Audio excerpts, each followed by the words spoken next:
Money Transfer has got you covered. With the largest payout network in the Gambia, you can now receive your monies anywhere you are, from Kartong to Koina, with less hassle. Yes! You can receive monies from your family and friends in UK, Europe, USA, Canada, Switzerland, and the rest of the world with our safe, secure, fast, and convenient service that offers you the largest selection of payout locations in the Gambia. Supersonic's Money Transfer. We are currently in 34 African countries and counting, giving you quality money remittance services that are second to none. Visit the Google Play Store or the Apple Store today to download the Supersonics Money Transfer app and enjoy excellent money transfer services only with Supersonics.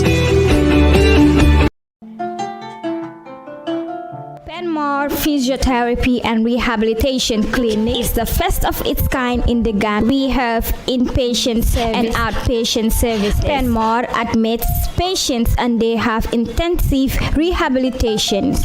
That means treatment 3 times a day for 5 days, from Mondays to Friday, and on Fridays they go to their families to spend time with them, to have family interaction. Outpatients come on regular appointments, probably 2 or 3 times in a week for treatment. We treat patients with arthritis, with back pain, stroke patients, fractures or after fracture operation, paralysis of all types, and we do treat both young and old patients. Penmore Physiotherapy gives quality physiotherapy treatments to Gambians because we are qualified physios from different parts of the world.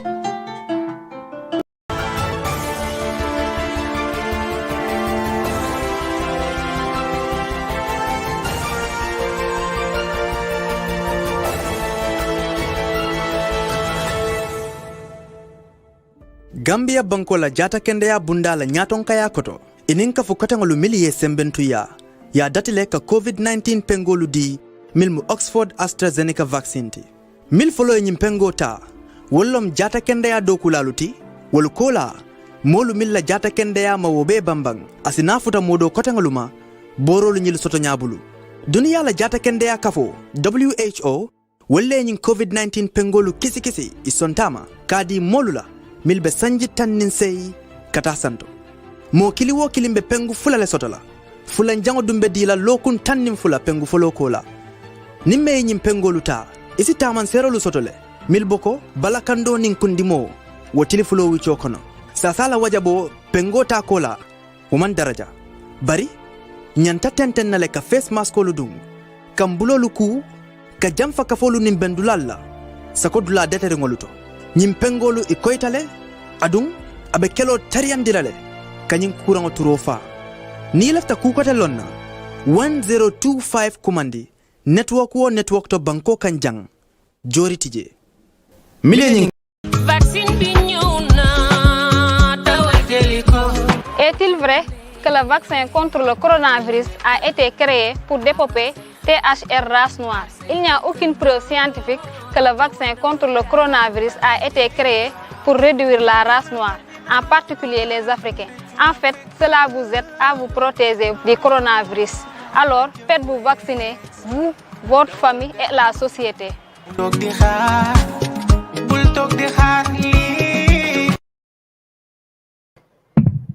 Hello, assalamu alaikum.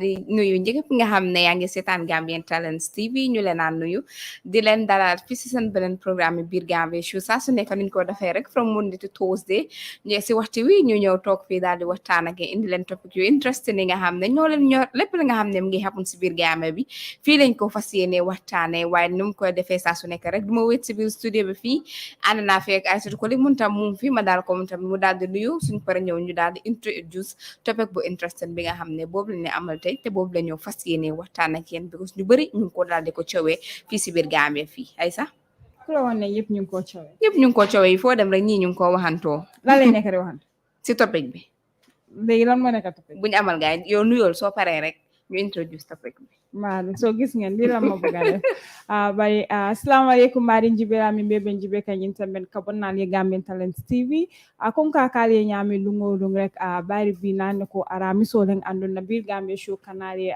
kabo ma tenengo kata fo aramiso kabonnale no studio ba kono ko may muna ya fo nyame kon ka ke nyaming all the time ko min kachala bi wala nyinte ko may muna ko mobere ba fo kan Gambia political party siata mol min yalon ko fa email lon mol min yalon ko yenene meje fanun fan wala ka fintine ka fo ko ntol fana de be la fila ka president sira ngonyene so nyinke to kuolti mi yalon ko hani tata banta balto mol ko le foni tata lopitano to suwol kono dulal beto hani getol mol kasida that's the getos right wol be ka fala ni daga ñep dañu ga taxa uti ñeneen ni ñu ne sax uti xaalis la ñeneen ni it's because of fame so who knows but then ñun ataleat na ntol kasijan so mbalaynol yella ñaato do mandinke rek pour na faale atol fana sal la contribution no di nanata woko thank you yes as time goes on then dal di ubbi line si ñoom tamit dal di call bëgg a contribute nga dal di contribute tamit ku call dañ bëgg nga nemal ñu few political parties yi nga xam ne yooyu nga am if you are so successful si li nga xam ne some of them don't even know how many political parties we have waaye tey gaan nañ ko wax te xam no naa I know suma masi man sa how how many political parties I know the figure waaye how ma sa ñeneen ni naka lañ tudda and no you know dañ sakan moo tax so ko rek dañ bëgg nga nemal ñu few political parties maybe almost so mu ne maa si ñoom big man yi maa si ñoom you know Dr Samba ñoom sax duñ mën a xam ñaata political parties waaye xam naa as time goes on ñoom tam dinañ ko pour mën a contribute so ku neem political parties rek man maa la ko promise dinaa la may jabar this may sound funny but dinaa la may jabar is either mel na Aïssatou Koli wala mel na Ami Diba wala ma may la Aïda Diallo ñoom ñi tey yëpp ñu fi yow ko fi gis ku la wax ne man dama ut jëkkër si biir office bi fii yow ku la xool sax xam ne amuloo jëkkër amuloo tus man am naa jëkkër am ñaari doom amul jëkkër amul doom de amul dara waxaale sax amul ko so coming back to the topic dañoo daal di waxtaane Aïssa lii it's something very important te xam naa ne nit yu bëri dañ ko daal di ko waxanto with regards to too many political parties ñu am si biir Gambia because gis na ne Gambia doona dëkk bu tuuti la amuñ population bi nga xam ne egg na maybe 3 million people waaye of recent gis nañ ne political parties yi bari nañ fi te sakkan nañ almost am nañ fi more than 18 almost ñu ngi wax ne 18 political parties at this moment ak tamit ak independent candidates yi tamit loolu tamit soo naa compté tamit ñoom tam ñu si seen own side so it's something nga xam ne ñu bëri appreciate ko daal di wax ne Gambia bi doon na dëkk boo xam ne dëkk bu tuuti la waaye so is it necessary pour ñu daal di am too many political parties at this moment because ñeneen tam feel nañ ne so many people are using it as an opportunity to enrich themselves wala pour gis ne nit ñi mun nañoo xam gaay because dangaa toog a person from yow mi sax dangaa xalaat na kii Gambien la wala nekkul Gambien nit ki dafaa jékki-jékki rek gis ne déclaré na li nga xam ne mu nekk candidature pour mun a gis ne moom tamit mun na moo taxaw si presidential election wala form na a political party bi nga xam ne boobu la moo use si election bi nga xam ne boobu la ñoo am si because gis na ne am na ñoo xam ñooñu they just here to yaaxa nit yi seen karta rek yaaxa nit yi seen karta adee doo am dala doo bàyyi ñeneen ni tamit ñu am look Gambia we are 2 million people I guess well yes. Almost am nañ 2 million already so léegi nga gis ne we have 18 registered political parties right so 18 yooyu noonu Gambians si even 5 buñ amee woon sax mënuñ ta decide kan la ñoo voter now ñeneen ni people are coming up ñu ne ñoom they want to run for elections dañ bëgg a nekk president in fact do they have the ability to become a president Gambia ñu ngi joytu su ñëwee wàllum leadership which is a problem in this country because ba léegi exactly ba léegi ñun daal dafa mel ni we are still unlucky we are still unlucky we can say it that way because there are certain things that we leaders need to address or suñ leadership we need to address su ñëwee suñ wàllum healthcare system it's a problem corruption we are seeing every day journalists, media houses are reporting corruption scandals every day. We are seeing the living of in the Gambia, the cost of living in the Gambia now, it's difficult. Very expensive. Very, very expensive. So these are things that needs to be addressed. One, it's like, nga jël a whole load nga tek ko ci kaw an individual. Koku dafa confused. Du xam kan la moo votal because doo xam koy sànnil carte. Doo xam sa koy sànnil carte. You will come, Maimuna will give me empty promises. That's what they're good at. Sweet talking. Dina ñëw mbañin kelaalele dina leen defal ay wifi dina leen defal ay tiles nii kenn xamul because politicians that's what they're good at. Why how many of them actually know the grassroots of the Gambia? Because yep si grassroots bi la dee commencé. Yo, if you make your familiar in the Combo in Banjul and Combo area, nit yi xamuñ ne around Janjambure and provincial area, you know, obviously, yo, kendula muna sanil kata. And I guess now is the time for those people, you sell some agenda. Talk to people. So if that is not happening, like yen buga talk, wala yen buga nahate mo fi wara je maymuna. How much of these political parties? What's more important? Let's have competent people. Whether it is 5 or so, and they have to be very educated people. Exactly. Because that's what we voted them in office for. But these people, man, that is it. Seriously. Mom with regards to too many political parties but as someone something worries me that if I'm with regards to that. I'm not a political party so go form according to IEC regulations. Maybe you need to have signatories of how many people? 5,000 registered. Yes. Why need to have jiki rek? Nga do register a political party. Yow foog nga ne naa ñi ñooy dañ dem de proceedings yi nga xam ne yooyu leen war a jël pour mun a gis te mun nañoo register parce que nit ki du mun a jékki-jékki rek ñëw rek moom mun a register a political party within a day te nit ñi xamuñ ko daa signatories yi nga xam ne signatories is it's very easy to do now Maimouna nga fay ma xaalis rek ma ñëw ma jox la suma signature bi jeex na tak nga register suma voters card bi mooy loolu. What is it? I think people should desist from that. Ñi war nañoo jógee si loolu nit ki ñëw rek ma wax la tuuti rek nga daal di accept. It's because suñu IEC bi sax they are not regulating how this electoral process is going on. So xool ko foofu rek we are having callers nga xam ne they are calling xam nga wax naa la when we talk about politics. Yes people want to contribute. ñëpp a bëgg a participate because dafa mel ni comme dafa ñor nit ñi daal because nga amee fi fu mu nekk di daal when it comes to the issue of politics the way things are going moom kay people need to appreciate it. I don't know for other people, and then but for me myself, almost appreciate it. Less than 5 months to elections. 5 months, almost. Each and every presidential aspirant be for them to for sell sa agenda be so I think we have a caller on the line. Yeah, hello caller. Hello, how are you? Fine, thank you. We're fine, thank you. What's your name and where are you calling us from? I'm calling from Italy. Your name, please? My name is Alaji Bari. Alaji Bari. You're Paul, because you know, fullers, they if they do not eat, it's very rare for them to, you know. It's very rare for you guys to talk loud. So we want you to talk loud so that the viewers also will hear you. Okay, sorry, I want to speak in my language in Mandinka. That is perfectly fine. Is a tano Mandinka Kangola. That's not a problem. Okay, so welcome to Alumu Kachaka is very important about the parties.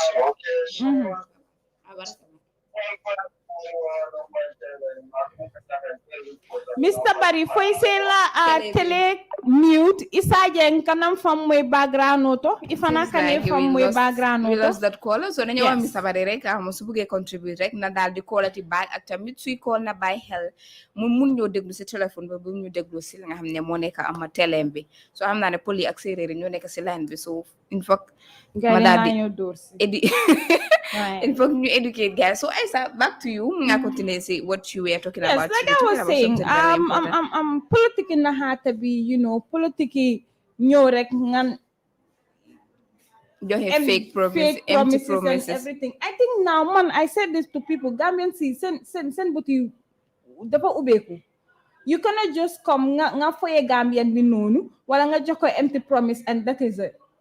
So in state house it belongs to every genuine Gambian ku buga dimbale Gambia. Parce que ñëppay fay tax. Exactly.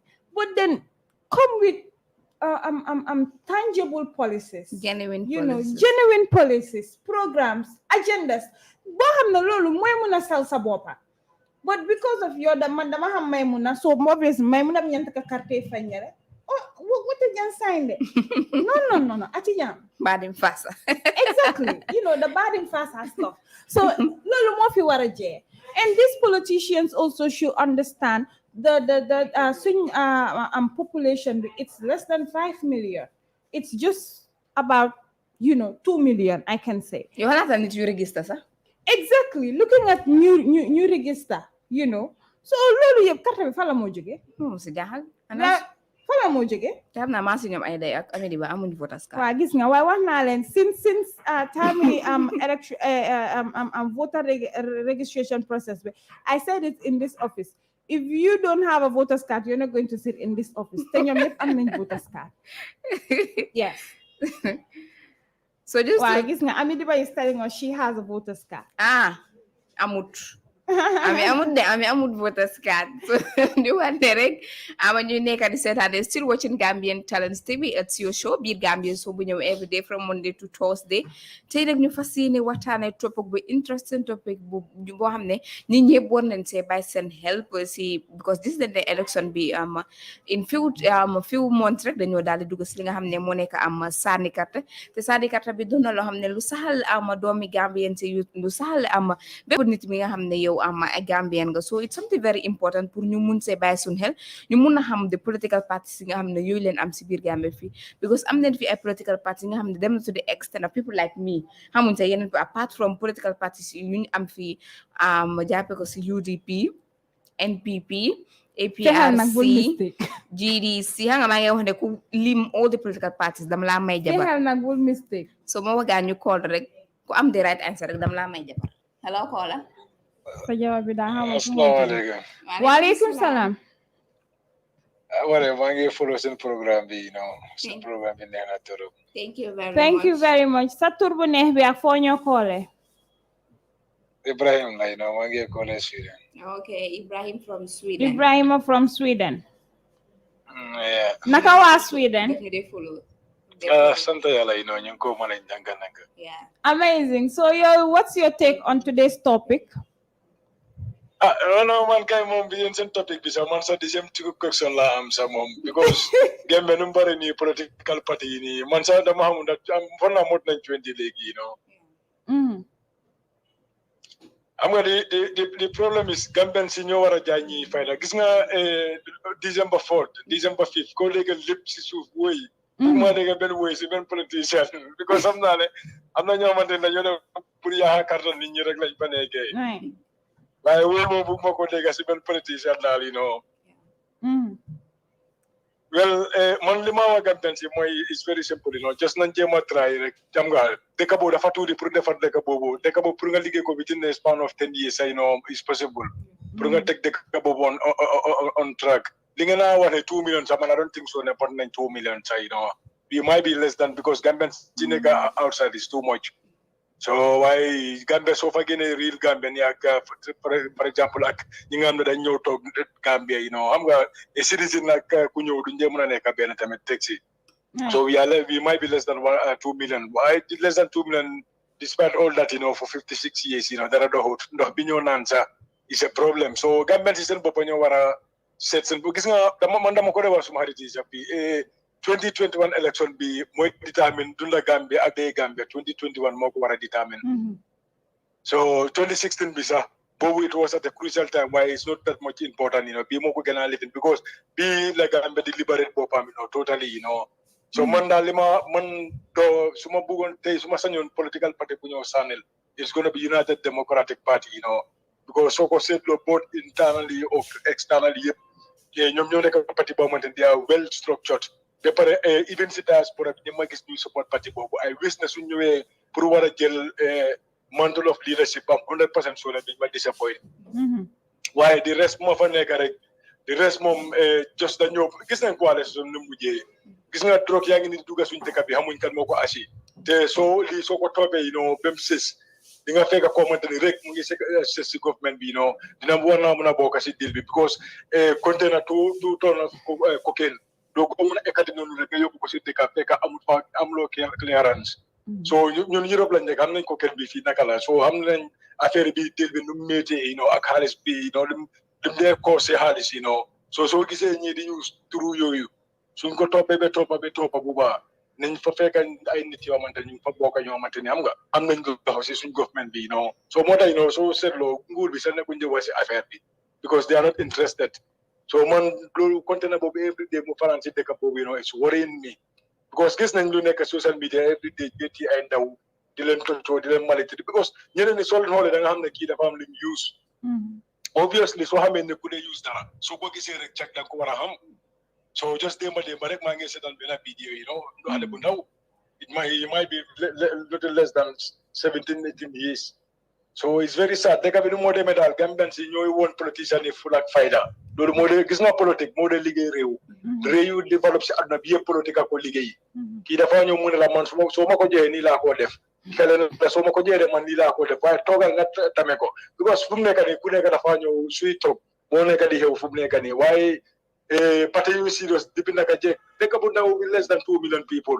lu moo doyee 20 parti ñëwal Europe dëkk yi nga xam ne seen capital bi sax moo fa Gambie yëpp ay 3 political party nga faa fekk mbala 4 su bari ba bari 4 ñeneen ni sa tuura sax so xam nga am buñ naxante Gambian si xam nga let's open our eye buñ nangu kenn ñëw di ñëw for 56 good years ñoom si naxaate lañ dëkk so ñu bëgg a continuer ba kañ nañ liberate ourselves from politician so gis nga nañ jox United Democratic Party gis nga jël leen exemple gis nga dëkk yu développe yëpp seen paa yu jël dëkk yu yëpp paa yu yëpp soo leen gisee seen palmarès moo gën a rafet ndaw yi jël leadership in Africa in Europe in whole lay wasa xoolal America fu mu nekk nii so joo moo mag loyaana bu fuuf waaye gis ne bu mu ñëwee job bi mu create every day dafa taxaw 100 days am sax dafa taxaw waa gaa ñaata job la create biir America bu mu ñëwee thousands of jobs so président yi li leen dee baakoo waaye tam nga government boo xamante ni yow foo taxaw rek UDP ku tam nga ku sa jabar fase nga ne UDP so am nga it's very sad ñii su leen joxee dëkk bi ñii dañ lose focus ñu mën a focus pour liggéey dëkk bi so moo tax nañ nangu loxo bi dëkk bi si loxo Baro ñu teg ko because ñii seen government bi sax Gambia daal is very sad waaye man anyway lii moo nekk suma contribution bi waaw so yow ban parti nga foog ne mooy win election wala yow ban parti nga foog ne Gambian si kooku lañ war a voter no it's clear indicated that this time round 2021 bi bu neexee yàlla inshallah rabbi parti bu ma sentu bi ma nekk di gis ne mooy win this election bi United Democratic Party moo tax gis nga ne time bi su jotee buñ ko xee nañ ko jox li ñu yelloo so paa boobu dafa am lu mu yelloo pour dëkk boobu noonu dafa sacrifice because xam nga yu bari lañ fekkee tamit so daal boobu dafa sacrifice nañ ko jox dëkk bi gis nga nañ ko jox dëkk bi benn 5 years ñun léegi ñu nekk ANC bu South Africa dañoo jóg dañu am ndaw yu bari si gata yu war a ñëw ñi nga xam ne dañoo def lu rëy Taliban Sudan mu ngi ne seen clear exemple Rohey Malick Lowe c'est clear exemple waaye seetal UDP seen nit ñi nga xam ne ñoom ñoo leen taxawal ba seen nit ñi sànni leen karta te ñu ñoo gën a UDP te seetal gars yi seen conséquence lan lañ fa achieve nada so duñ mën a achieve dara waaye ñi nga xam ne ñu ngi kóob ak parti bi because parti bi dafa based on principle so xoolal ñi nga xam ne dañ kóob ak parti bi fu mu nekk nii they are doing great in their constituency anywhere about them Gambia you could be named them even passé seen area council bi ki fa nekk ñoom dañu set exemple bi just xam nga suñu kanam la so yow foog nga ne suñ joxee Lawyer Darboe place bi moom dina mun a am live up to expectations of Gambians because xam nga loolu moo am solo place bi nga deliver loolu moo am solo waaye leena tamit gis nga politique dafa war a àndaat dégg tamit buñ naxante gis nga Gambia mu ngi taxaw at Johnson boo xamante ni bor bu Gambia amee tey lu Adama Barrow jël si bor ak lu Yaya Jammeh jël si bor because loolu ñun fay boobu noonu ñun si kattan yàlla inshallah ñun duñ ko fekkee even yow mi fa toog sa doom kooku doomam sax xëy na du ko fekkee yaa ngi understand because xaalis bi dafa bari so ki laa wax digganteem ak yàlla gis nga réew institution yi ngay samp rek ñu taxaw ñu commencé di nokki dafa mel ni moto sokop soba bi su sokop soba moto dee rek pak su duggee si biir pare daf dee dóor si weñ bi no ak doole waaye su ko soobee moom bu baax moo ko dee may mu nooki so dëkk boobu dafa laaj pour ku ko support pour mu nooki so place yi institution yi yëpp réforme yëpp nga def leen benn even ñoom suñ electoral process bi sax IEC sax waaye daal sax even loi bi suñ ko séddee su fekkee ne mën nañ ko dismantle ñu defaraat bu ees Gambia section boo laal yëpp a yaaw amul benn section boo xamante ni Gambia di nga ne fii moo tane fii ku ma tane diggante rek waaye amul fenn si suñ secteur yëpp gisuma benn secteur buy doo Gambia kuy wax sa diggante ak yàlla so even lu ndaw li yaa jame def sax baro dafa ñëw sax yéen am na yoo xamante ni sax tey dafa yaaxu because wala corruption bi tey jamono yaa demee soo defee corruption tap la léegi-léegi nga dégg ne diw jàpp nañ ko diw tëj nañ ko waaye léegi people bi da doon kii journaliste yi comme yéen a ngi liggéey every day ngeen teg évidence suñ kanam si media bi ñu ngi koo gis yaa ngi understand ba pare mosuñoo gis for 4 good years to 5 good years mosuñoo gis even single person boo xamante nañ ko arrest because of corruption so ñu ñoo seet saaga bu happen fii KMC just recently nga war a gis sa government sax ki nekk si part of government di support corruption par loolu signal boobu lu moo wone lu mu nekk di won saan bi lu moo won nit ñi Gambia moo tax Gambia let's wake up so it's high time dëkk yi ñu ngi develop time amatul adduna bi dafa jeex ba pare so adduna dëkk bi dañ ko war a liggéey pour rafet yi noonu ñëpp ñu enjoy ko suñ sëti ñëw gis ne waaw suñ maam yi de kat bàyyi nañ fi dara so tubaab bi loolu la gaa nekk di paakoo tey thank you so man lii moo nekk suma contribution bi anyway rafet na thank you yeah so suma woowee fii loo xamante ni wax bu lifin la rek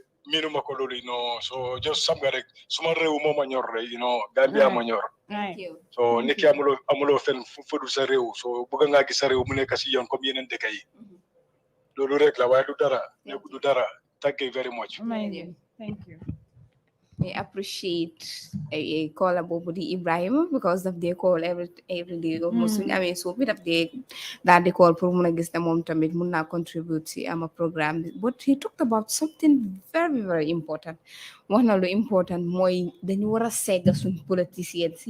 New hall, lan you amal bunda the set necom key your book kir wala suma head la all the stuff though I think we're new graduate from such politics what highlight na something important politics na hata be politics fake politics and everything promises and everything so mom tamit wax na comme mom dafa bëgg Gambians ci jox lawyer Ousainou Darboe chance. So let's see if Gambians will do that come at December 5th because Gambians would decide ñoom kan lañ bëgg mu nekk seen president. Yes, it depends on Gambians ak tamit nit ñi nga xam ne ñoo am seen voters card ak tamit we need to know our politicians as well. It's important. It's very important. So if you know your politicians, please also know the policies and programs that they have for you because lolu mo la dimbali as Hello? Yeah, hello caller. Okay, ila tele talala le sajen na nyomo yo sedia bani kamol la moy tele kono itamol moyla. No, don't telephone. Me moto lo kono bari tele tende bala jan. Okay, so ito di madu ani be kumandiro ke kamintol. Ento wala bara lo, marang ko phone public. Ibu ko phone public bari kumandiro ke no manke problem ti. Ya meta manke nyomin kole.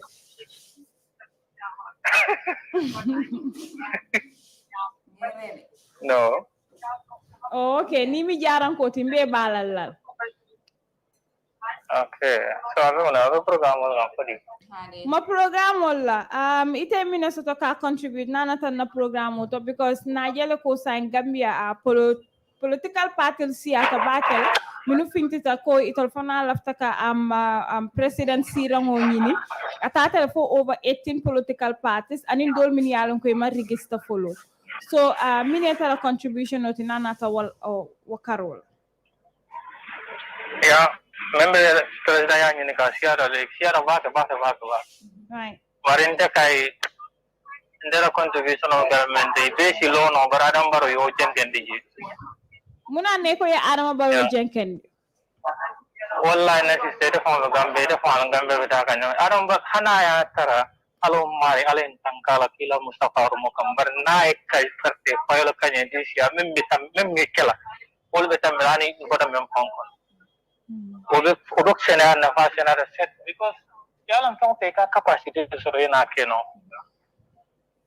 so what ika sabino fenna fa yana men keno ba ni yilla ikarenta kola ite bo man ni hol nyaati dum gambe population of siara man sia so ni mo men be nyaato at least amari nyana capacity so la demanding me ala si banko marano because ama easy to na ala ta mo sin de baral ma jibem si men mo na fano anate mo si banko defense no but not this man ka koros na not this man atal pa this 5 years of men be hapon tayo no ujama different so men falong gambe no malum fa wala hapon only this 5 years of jamme jamano fa mol bukan men sifa fa mira mol bukalong will be hapon only this 5 years of Dua ga hayele ko kakarte tam diwore kay tambi ko another 5 years membe ko no jana wala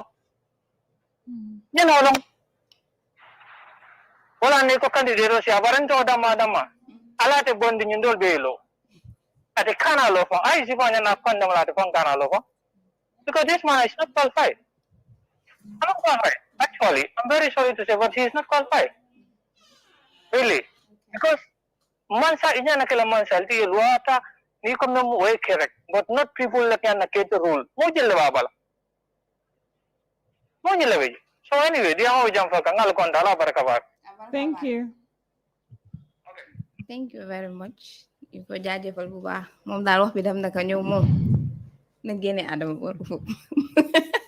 Well, you know, the political, Yeah, and political race lañu wax. He's the president of the Gambia, and we have to respect that for him. yeah. You know, and I think that Adama Barrow is a very good person, and with the support, we having support from experts. You know the the know-how of how a government will be run. Xam nga dina mëna yóbbu government kanam. So Yeah. that is it. But the Gambians will decide come December 4th, because Yes, hello. yeah, hello caller. Yes, yeah. I have something very, very important to tell you guys. I'm currently watching your show. What is your take on too many political parties in the Gambia? That's what it's all about. Hello, sorry, can you hear me? Yes. What's your name first, and where are you calling us from? Because we are not hearing you out. I'm actually, my name is Charles Jotter. So I'm calling from England, overseas. Okay. Yes, I'm calling from England. Basically, I just have a short message to give you guys based on the show and what the topic is all about. What I will say is too many political parties will cause nothing but corruption. And, when you look at it, all politicians that come into power, when they're running around doing their campaign, looking for who to vote for them and all that, at the end of the day, it's all about self-interest. Only some will fulfill their promises, but even when they do, they don't fulfill it 100%. And most, obviously, go for their own interest. And, you have presidents and, politicians talking about aid, loans, and all that. Africa doesn't need aid or loans. No society has ever developed by relying on aid or loans, but by relying on and support the skills and ingenuity of its people. And I'm not just talking about Gambia, I'm talking about the whole of Africa in general as a continent. Without aid and without loans, Africans are enough to build a decent Africa for all Africans. And politics of corruption and politics of exploitation. We don't need that. Hello. Yeah, hello, yes? Yes, we're getting you loud and clear. Okay, so that's what I have to say about politics, really, because at the end of the day, it hasn't really helped us as a people, not just Gambia, but the whole of Africa. I mean, promise and fail, promise and fail. That's what our leaders have been doing for decades, and especially the most of our older leaders. Because ever since when I was a little kid in the 90s growing up, because I'm in my 30s now, and growing up as a little kid in the 90s in Gambia, you have all these politicians, all they do is promise and promise and promise. Most of the time, they don't fulfill their promises, and then, if they get into power, but by the time they vacate that position, they've left the country in debt, they've left the country in mess, and then the youths will now have to suffer. And as a man in my 30s, I have to speak for the younger generation because I don't belong to the older generation. I belong to the younger generation. And for those my age in their 30s or in their 40s, or even my younger ones in their 20s, I speak for them because at the end of the day, we are the future generation. Well, we're the generation of today that will build a better future for our children. So we are the generation of today. And when we build a better, society for our kids of today, when they grow up, they will be, not only will they have a better future, but also they'll become successful leaders. Because our older leaders who are in their 50s and 60s and 70s, all they've done is promise and fail for decades. So this is all I have to say. But yes, you're welcome. Yeah, but Mr. Jata, really before you go, do you have any political party that you think that will actually, if Gambians vote for that particular political party, that particular party or politician would bring, some kind of development and other stuffs to Gambians? the political party that I have in mind, because there's only one I support. But before I mention that one political party, there are so many political parties that are in the Gambia at the moment, and most of them, they all promise the same thing, which we all know that when they get into power, they don't even fulfill half of them. But the reason why I support NPP, Barrow's party, not because I want Barrow to be in position or to win the second election or whatsoever.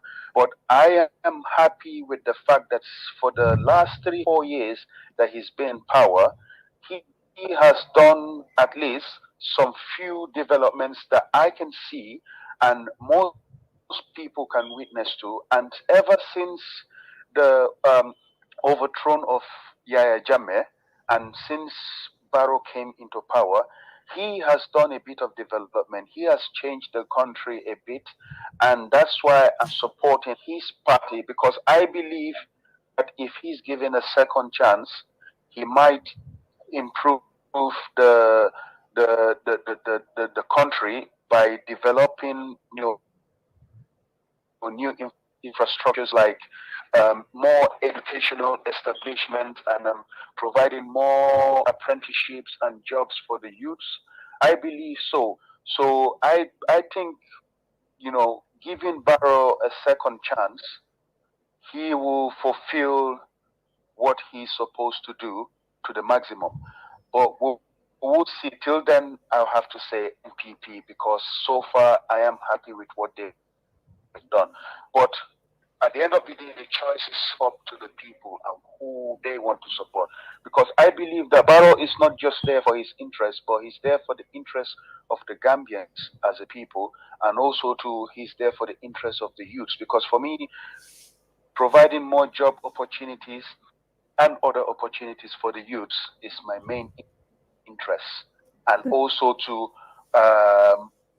opening more medical facilities, more educational establishment, providing free education for the less fortunate or the poor people. These are my main interests: providing clean water, better roads, that sort of thing. Thank you. I believe Barrow has the potential to do so.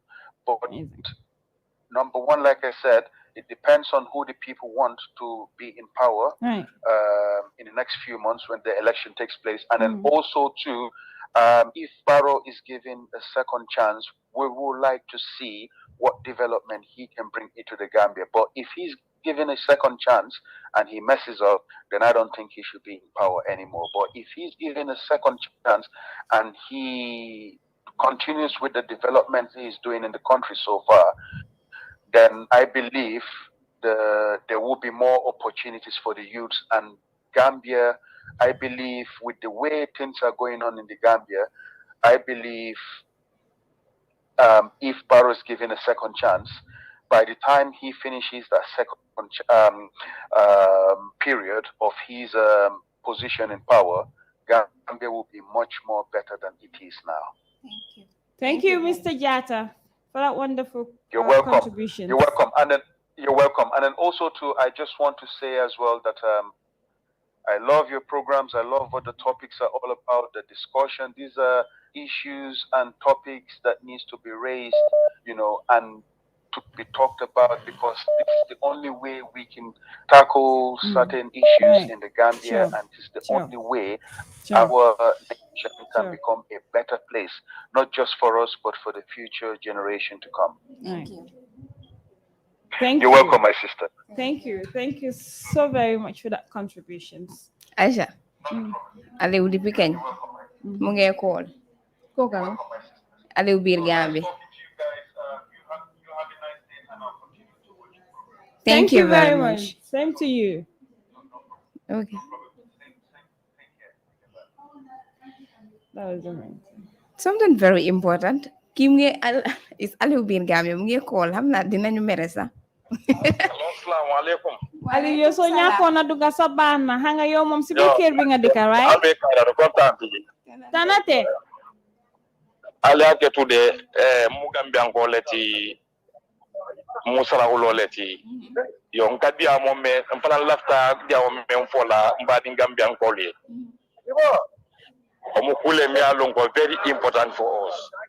Bari jandi ka kumasa fa mol ye to dum to selon no bari mol minu be jibe kay talon na jumale.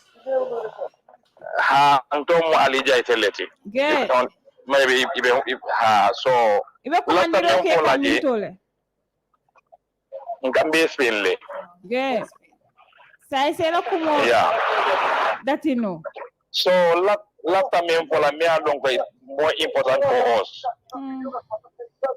Gambia funding ke olunga ulinga do ko ke masakunda damante banko daranola. Masakunda damante banko daranola. Banko di wolle ka kafunyembulo kafunyoma ngado ko kenyola nga banko dada. Doko ole mna problème ti force Gambia di ngol. Atorata ni afo mome alonga you understand so baba kola nyinga me mfa yeto nyalefo. Bari mome alo amanda sanso raba abenene ndro kelali. Nanyi nyoba ndro fenkol kono atodwa rufol kono ama femfen nafa. Baro tuta silaba. Mo kote nata ba. Membe beti ala panko dingolu nga sondo kwa ngana do ko jube ka ko. Indo ko no tale nyinseni atale do ko mi alon ko be pen sofla. Uli yake. Harma dingo lungo libulo duma. Masibo le moti. Gambia dingo luntano mudo ko le to le mna problem moti. Hani America la president ne bonda America inata ya sindi Gambia. Within 1 week. Mbe ba ndro dam tala ko tenke. Adu Gambia manke banko mi alon kayo developing soto. Pour di mantra Gambia bulu. Isanso tiye, diamono tiye, sano tiye. Tempente Gambia na manke do kol mi alon ko mbake la na sembe do koti mbe fe sotla. Bari Gambia en general musol le kawuli kata do ko la ke ol be lari. Ite muso futu be siri la so kono so mande sabo muso eko. Ma ko yate asangola. So manke kuti mi alon ka betiata. Ma ko siga sangola. O mukule mi alon ka aka banko samba koma la armadia fa samba koma le. Ite ke ma e wuliye dum fenko formol ko be nen drola. email la suo kendino ibeta la fenko ibe banko kendino la nyalle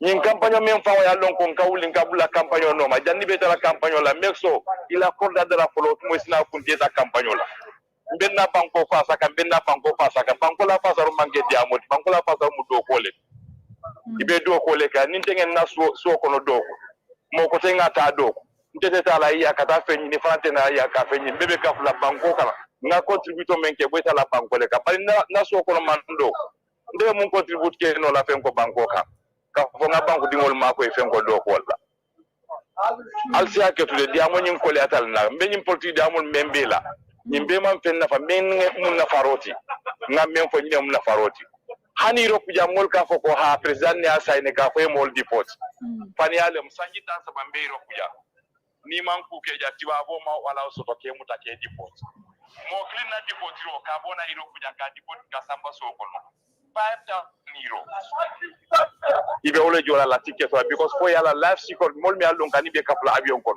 fo yo be jole sna mari balanta avion kon masmo sikenoje mol ka membe fo alama baro man ama o right soto ka na iro puja ka fo alen na banku di ol deport nal no mol ka di amle bari buka ko mol ntel membi jantel be su konon kol be la haklo sunyaka ntel membe iro puja ntel ka su konon kol be la haklo sunyaka because ntel ka fani al foje itel farambe blifla parce tel man naja ntel le bija momo inata iro puja be aslo dun la ikanyine fo ninna banko nyato kol le blanyo nganyine ke nganga fani al lefo ike muta woleka ta ni oli ete muta drop wa fola siloka ni muta ni murundi president ne oke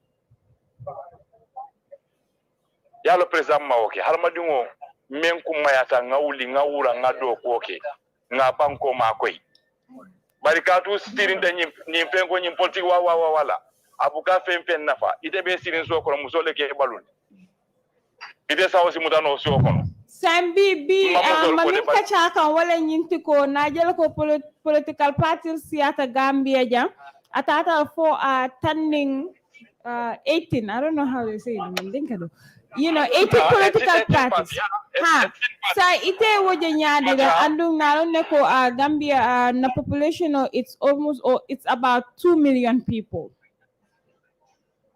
Exactly. So iyo beje omukule timi alongo ntelburu komo omukule timi alongo nga Gambia mole intelligential ke bari maoke. Banko la harmadungol do ata patitan nin sai obe banko ka. Sani joma mbejoma lon na ka fo nyine mfenko ti moti me alongo anyanta tam la nyaado. So that doesn't make sense. Nyimpatisia be na fatala. Gambia do ata nyimpatisia la thing. Nimbe mukule timi alongo aka developing the damage.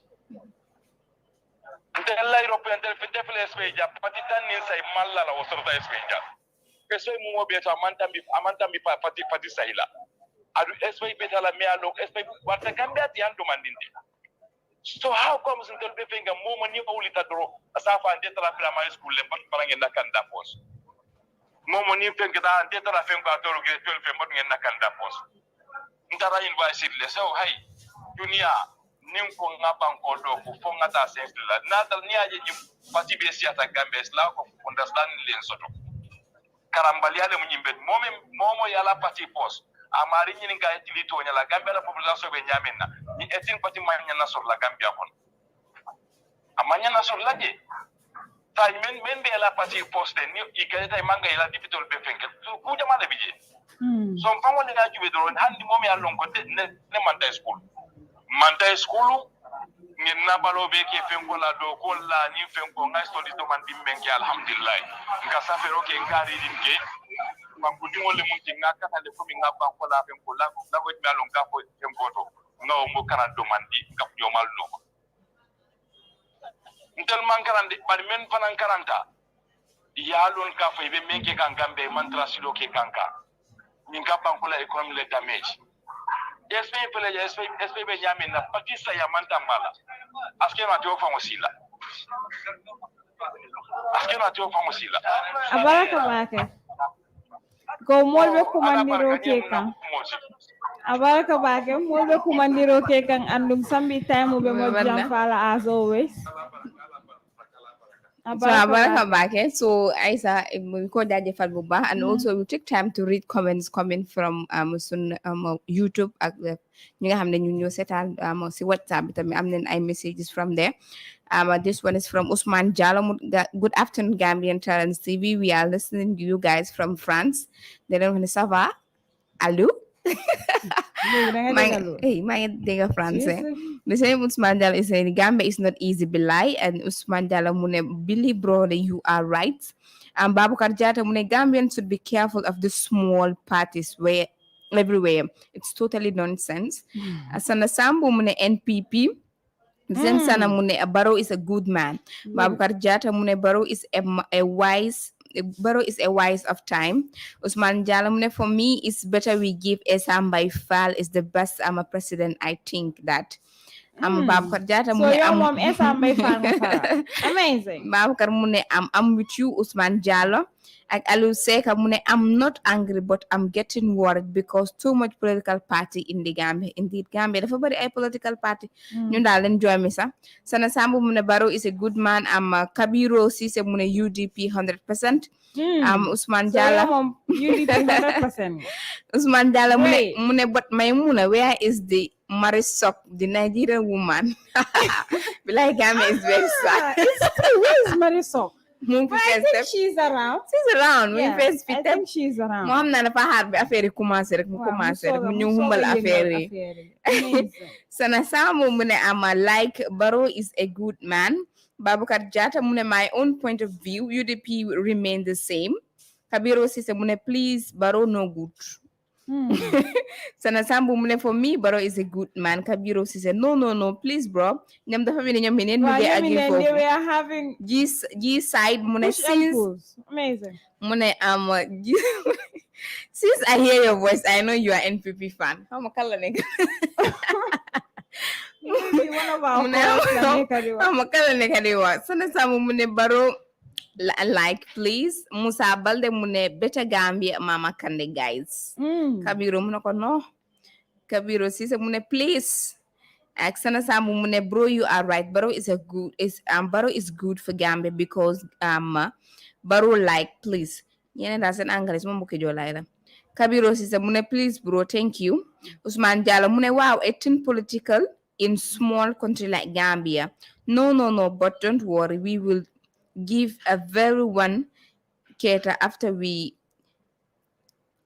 gave all Esam by Fal. Mom that it seems like mom that what with them na mom see Esam by Fal. I also so by sa see WhatsApp it I mean I'm anything I have ñu by san helpful. Kokuta mune hi I am Mr. Jata from England but I've been trying to call but you guys are unable to reach. I am currently watching you, so I'm not cook my Mr. Jata but I call. guess you've called and said very important one I feel important that because I'm then though yeah fine. Like bad I'm now when we talk about politics everybody wants to talk. Call and contribute. Hello caller. Yeah, hello caller. Wa alaikum salam. Mr. Lion def na. We fine santa yalla bu baax tour bi ak fo ñoo calé. Ma ngi tudd Modou Lamine. Santa bi Santa bi Mané. Waaw Modou Lamine Mané. ba bu lo lek am nga fi Tomaane ñu fi am Modou Lamine Mané ML. No man bëgguma lekka Mané ku nday dinde lekka. Okay fan ngay calé? Ma ngi collé France. Okay France. Okay so yow lan mooy sa teg si suñ topic bi tey because gis nga ne Gambia fii am nañ political parties yi nga xam ne bari nañ fi masha Allah. Waaw man lu may advice Gambian yi daal foo xam ne Gambian nga te yaa ngi Gambia because ñun moom ñu fi xaw ma keneen waaye man moo xaw ma waaye Gambian yi ñu nekk Gambia nañ ubbi seen bot ñu xam ñoo war a sànni si ñooy war a jox seen carte bi si sa yéen ñëpp jigéen ngeen waaye Gambia mu ngi métti de yéen da ngeen dee dem market So true. Waa hospital bi luy xew si hospital yi yaa ngi ko dégg jigéen ñi ñuy dee si matu ak yëpp yi naa ko dégg so nañ bàyyi suñu xel ñu fa nekk ñoom ñooñu moom munuñ waaw nañ xool daal fuñ ko jox waaye ñu fa nekk ñi moom mënuñ bi ko gàcce ko ñu yow ko foog kooku lañ ko war a jox kon ka yow nga ne ñu fa nekk ñooñu mënuñ ñu ko war a jox mooy United Democratic Party yow lu tax yow nga ne United Democratic Party ñoo mun a yóbbu réew bi kanam xoolal front line bi seen front line bi ak seen parti la parti boo xam ne dafa am fiico ña ñoo nekk si seen front line bi xoolal de parti yi seen jiit yi ñu nekk si kanam yow yaa ngi Gambia yow xam nga non ma yow laa bëgg nga wax kon ka yow nga ne Gambien si ñu jox United Democratic Party réew mi so wax ñu ñan ñoo nekk seen kanam wala seen front line yi ndax du man suma opinion lay wax waaw man si man ku ne xam nga lii kool la boo xam ne ku nekk li nga xam nga li nga yow xam nga waaw man lu suma opinion lay wax appreciate wow so thank you no pare ngu mu ngi wax xanaa pare na moom daa mu ne UDP it's amazing at least man I feel like so waxee ne ñu jox diw sangam réew mi mu yóbbul ñu ko wala you know mu deliver up to expectations wax ñu the reason ñu tax ñu war a ko jox réew mi simple it's simple waaye nga kool maa si ñoom Aïssatou Coly you know nga kool nga maa ne jox lañ Aïssatou Coly réew mi dina ko mun a yóbbu wax ma the reason lu tax dina ko mun a yóbbu whether she has the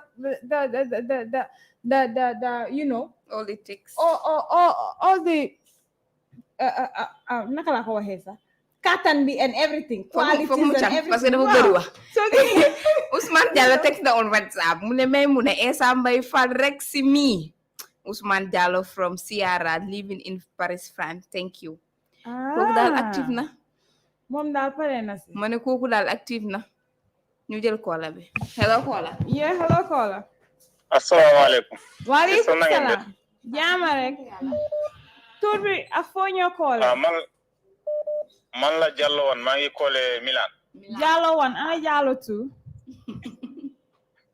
Jallo tu mu ngi si jàmm naka yéen a ngi si jàmm ñu ngi si jàmm bu baax a baax a baax waaw macha allah sista yi maa ngi leen di nuyu di leen dégg bu baax a baax macha allah ñu ngi leen di encourage tamit ngeen gën a góorgóorlu yéen a ngi liggéey bu am solo si réew wax dëgg yàlla ñu leen di ñaanal yàlla rek yàlla dimbale leen incha allah dégg topic bi ngeen indi tey macha allah topic bu am solo la de pare Gambian bi foog naa ñi lii lañ doon ñaan ndax dañ doon wax yaa jame dictateur la na fi jógee day rey nit ñi yaa jame nangam nii léegi yàlla def na yaa jame jóge na fi am nañ démocratie kenn ku ne ku am xaalis man mii su ma nekkee dem sam ndax dafa yomb $1 million xam nga $1 million kay ñu ne la boo indee $1 million nga samp parti xam nga loolu nit ñi mën nañ samp parti mais nit ñi nguur bi si boppam dañu war a increase loolu gis nga Sénégal dañ ko increase Macky Sall bu mu ñëwee 320 something parti moo nekkoon Sénégal bu mu ñëwee dafa increase price bi ba pare ñu yóbbu parlement benn affaire ñu wàññi parti ba mu des juróomi parti kese Gambia suñ buggee parti yi wàññeeku dañ ko yóbbu $5 million si kaw ñu ne ku bugg a samp political party da ngay indi $5 million nga teg boo gañee wasalaam boo gañuut $5 million mu dem si Gambian ñaareel bi mooy yéen ñi nekk Gambia bu leen ñu déglu ñun ñu nekk Europe bu leen ñu déglu ñun dañ daw foofu ñëw fii kon yéen bu ngeen dee tànn njiit bu leen ñu déglu social media yi bu leen ñu déglu yéen ñu toog Gambia yéen a xam lu nekk Gambia métit bu fa nekk yéen a ko xam lépp luy problème si biir Gambia yéen a ko xam bu leen ñu déglu xool leen lu baax ki ngeen ay votal man nekkuma si benn parti mais xool leen bu baax ki ngeen ay bootal ndax da ngeen war a xam Yaya Jammeh nii lañ ko jëlee woon fii ñu ne Yaya Jammeh baaxul day rey nit ñi nangam Yaya Jammeh nii léegi gis nga Yaya Jammeh dem na ñu doon wax Yaya Jammeh baaxul ñoom tey gars yi loolu ñoom ñoo la ñëw wax ñooñu baaxul te ñooñu lañ leen wax ñoom ñoo baax ñu ñëw tey ñoom la ñuy wax Yaya Jammeh baaxul ñoom ñoo baax léegi seet leen en tant que jullit bu ma ne diw baaxul bu ma jógee foofu ma ñëw yaa ngi dégg man suma papa Yaya Jammeh lu mu doon def maa ngi koy def te man maa baax xam nga loolu njub amul si moo tax yéen Gambien dama leen di ñaan ngir yàlla ak ñoom ngeen seet bu baax ki ngeen ay tànnal waaye man suma sañoon NPP ak UDP yàlla bu ñu jiite Gambia ndax ñooñu kenn baaxul si ñoom ñooñu indil Adama Barrow ñoom ñoo doon waxul fii ñun Barrow suñ Barrow la loolu lañ doon wax xam nga yéen Gambia Talents TV ak presse Gambia da ngeen war a indi luñ doon wax démb da ngeen ko war a fesal gars yi seet ko ñoom ñoo doon wax suñu Barrow la ñu ne noo Barrow suñu Barrow la waaw léegi kooku bu ne na tey Barrow baaxul moom moo baaxul nag xool leen bu baax li nga ne yow asalaamaaleykum wa rahmatulah wa barakaatu. jërëjëf. Thank you very much. Ajaram ñun daal dañ bay Kola si ñuy dugg rek. Hello Kola. Yeah, hello Kola. Yeah, assalamu alaikum. Wa alaikum salam. Mbijang Tony ma de ngari be kumandiro ke kamintole. Tele Umaru Drame mo kumandiro ke kan jamani no. Jamani Kolli. Okay, jamani Kolli. Ni ambado mando. Ibe Hamburg le for Stuttgart. For min to ko I think. Go ibe Hamburg le for Stuttgart. Yeah, be Stuttgart no ya walo nyari. Amazing. Na guess rare. Amangelo abe sob kan de dorom. No na guess rare. Yeah. Okay. So ese la tele tala do mo ni wala ya mute.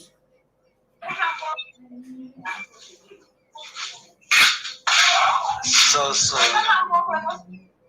Good. Sai me moy kanne. Hello. Yeah. Okay. Sai me moy kanne. Bi mine be kale tera contribution oti nanata a political party minu bebe Gambia nyin temben na because na lo ne ko sai few months ajani Gambia nol bitala pulo to kata karte o faika a president o tombong ito ye mimira wala be beti ala Gambia to. Ntala jero kono ani mu be Gambia mo be alonde kabri 92 ani bi tema Gambia be condition mu kono Hanim bimba from where come background otole. Yes, so we lost that caller. Bal Daniela rek mo moy kumandiro ke yela tele tala do manding isayen nyomo yo sediano ni wonten ta nyomo la no because ni diamuta wala ni to fana diamuta mba kam fam moy new studio kono ja. Okay. Hello caller. Hello, yeah. Ya tala. Okay.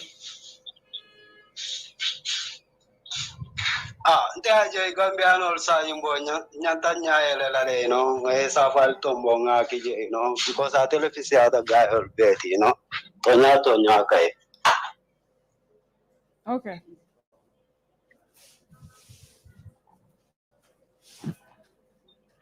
Hello. Hello, yeah. Ike moy. Me moy kan say loud and clear. Yeah. Esafal is best, Muna neta ko Esafal is best. Esafal nata kunun ko damale.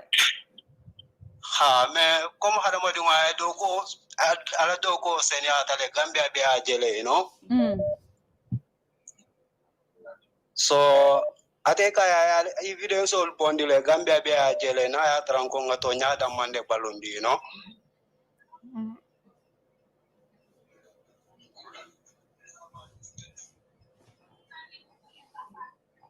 Me moy kanne? Yeah. Gala doko mo be ajele, aseni atale,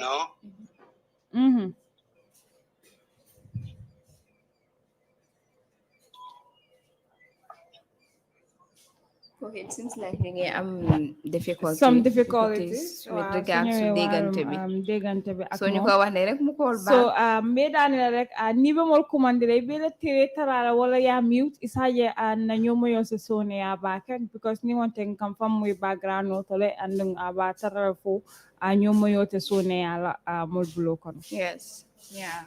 We having another caller. Ñu dal di ko jël. Ñu dal di ko jël rek mo tam. Hello caller. Yeah, hello, caller. Hello? Yes, hello. Yeah, I'll be your sister. Mi yang kortanate. Tanaw tanade. Todi madunga niwe kumandiro ke coming to. Tom Omar Jeter, the fellow commander of Jaman. Okay. So Omar mune mila contribution is nana bi topic ko.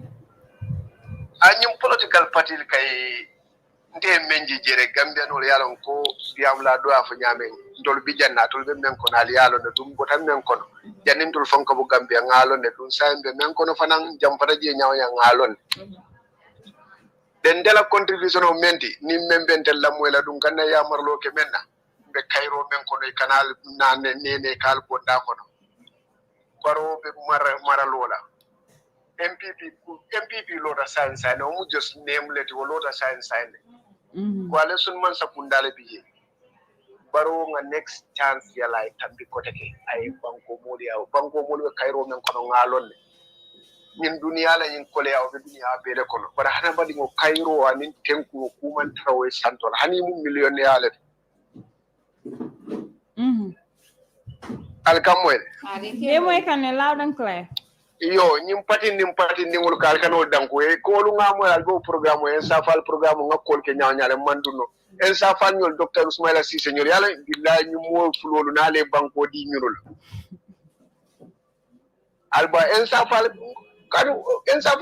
concept même bobu la ni mo amari fa fango jibe kolo ne mo me alon ko ite ko yes ite ka mol jibe ko bebe kotole ay tiara siki jane mol yaajele amar respect soto mo hani mo kili yeje moma kadiya mu kana diate nyam because of Allah belief tan nyinal ko ni confident ne babul ko moman londi sodata di moman longo kata di moman tamata di bodi yalum hade mari wala kanan londo jube watu londo important mara do to nyala bari daji ko le kumma yata ko be man say ko nalbe man sato monal daji ko polo cross de nalbe londo cross daji ko is very important hade madi ya fonkono musu nyini ne wati koku ni bakela hadamadi yakono daji ko le follow cross janni be mo la ay jelle soto o mo londine babul janni bo calculate la a calculate a daji ko muneti bi hani problème o don jahna non ki political problème o nyim futu problème ani problème dol be mo kata ko wala kadu bi ni mo ko lafita mo la rek ikam mune follow nyini kay mune soto abe mun do ko la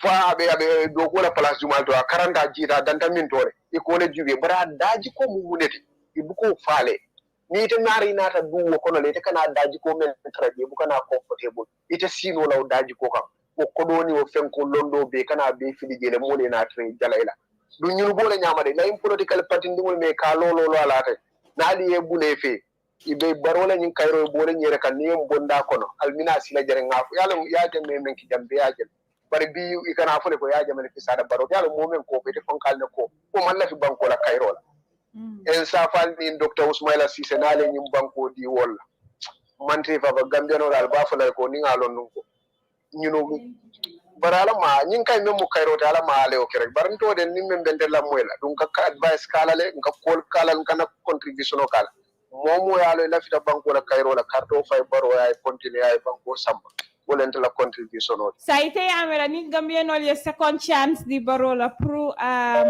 I deliver to the expectations of Gambians about Kenola.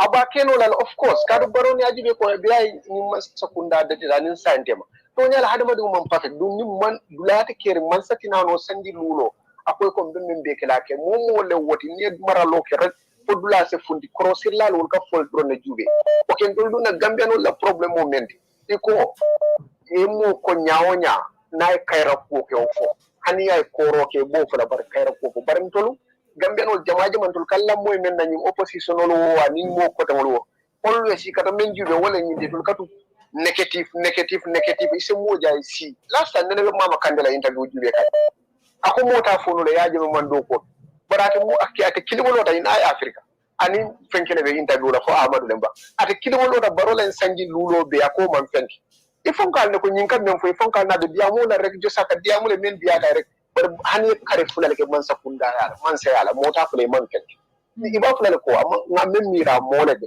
bar ni ko barola en sanji lulo ba man fenki ni o fo momoe e ifana hana ma fo ko men fo man to nya ko bara sondo mo ko hani o journalist o ngba interview ko function do mo na le nyin kam fote just among la fi nyine la rek bara kam nem fote kenol du ngay do ko kele mo ya jele baro na la melu do ko adduata nyaaw mo ya jele dum de believe tay no 100% ni mo le next 5 years chance bi baro la fote abe do ko kele Gambia me yalla mo bota Gambia ne Gambia je be kontanda nde lata wala ko kafuta nun kuyata woni be nyim bamsi na because on kafuta nun sai man kafu ibe tinyala mbe kila abete nen dol kano fale Gambia nganna interest le follow jube janimbe mo kunkili na jube la baro nde lata katko ninga next 5 years odi gara do banko do bulante lata wala kada ngani yo balale a sone a bala tenku bala mole man sa tenku ndi mole ma tu ka malule ada mari ngo janimbe man sa tombo nal nga daji ko jube to fula mbota university karle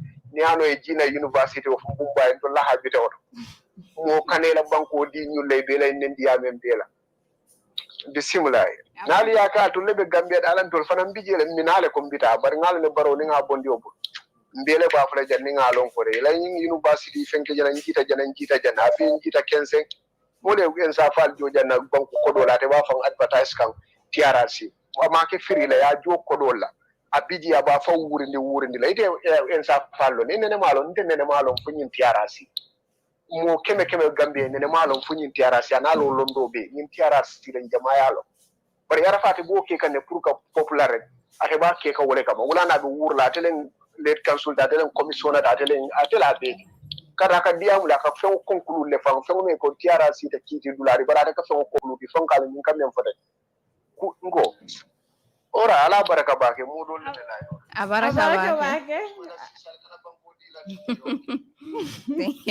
abaraka bake barin tol dung yalong masiri jampura atol andu Gambia no dung wala ba decide la mimbe kala president noti comme December 5th presidential elections ta mol ye carte fa yembulun so kono ye tankung ye si ye IEC batu ye la doko ke ye carte konto ke December 5th ya fa mol ye jumala winter as a Gambia la president so yeah I saw then you be legi dañu baye xel nit ci nga xamni nga baye ko ci Facebook bi we have few comments nga xamni nga baye ko ci nit yu nekk setan ci Facebook bi ko di lang AS kan mu ne this called is clueless been in Europe for 30 years he don't even know how the government in the country he reside operate he is all for mediocre Afan Kasama, if you don't know nothing about deportation issues, don't talk about it because what you are saying is not true. We also are here and facing the real deal. So, Ibrahim LS Jam, you are right, bro. The same person, UDP come 2021. NPP not good in Gambian. Affaire Sidal, moy lolu guess man ni ko ñade wala moti. I don't know, but I feel like this is one of the most important and it's going to be the most interesting elections. Yeah. Yes. So you pick one. We know how significant the 2016 election was, but 2021 is also going to be a very interesting one. Yeah, hello, caller. Hello. Yeah, hello. Yeah, Sumole. Ibe bijang, kotanate. Tara ndaba kala. Kala to di madunga ni be kumandi okay kan min tol. Amadou Jaite embe call England. Okay, Amadou, bi minete la contribution oti bari najelo ko political party or siata Gambia banko na molmansia safo no nya. Ndala mira lo wadan ko amman ka ku kolanti ning what is it called Purka jibe member to nya kan like nim party ndaga men ka normal wadan ka nim party bele la may ida baro lambang for UDP lambang for Halifa Sallah even Ensafal last call me for Ensafal to more support at all because Ensafal brother TRC ka ganja mo benya la do ko men ka je do ko kendo la ka je I mean, so pour moi les nakata 5 abol use kam pour fen ko abol use kam pour kana ka yakala on party fen ka wo it's hard to judge more long anyway but I mean important that do ko min ka mo nta ko respect go dia la ko da so ate ko ake barole support barole 3 years for jang ko mo ko do de barat le 3 years for jang aman na okay So ate niatra wo da part lan kay mo nyata ko fa ate le party leader lay. You know what I'm saying? So ntaka kule wala nyama because ni ngama ni is very important be nyata min sinije, you know. Because anga molbo batari no fuaro bo batari, you know. So these people be yama iba min diate bo ke kay la yama. So but last couple of yama ate kay nyata ka boni jelam biru juna ma ate le diamo kay anga mon fem for man. I can't believe about to I came here like that. I mean, it just, you know, the size I'm looking at, you know, now start now as I'm forced to come in American. It's, you know, it's very disappointing for you know. And I can better, you know, Malungamba, yeah, but you know, yeah. So never done about man. Abaraka. Yeah, Abaraka man. Thank you. Thank you very much.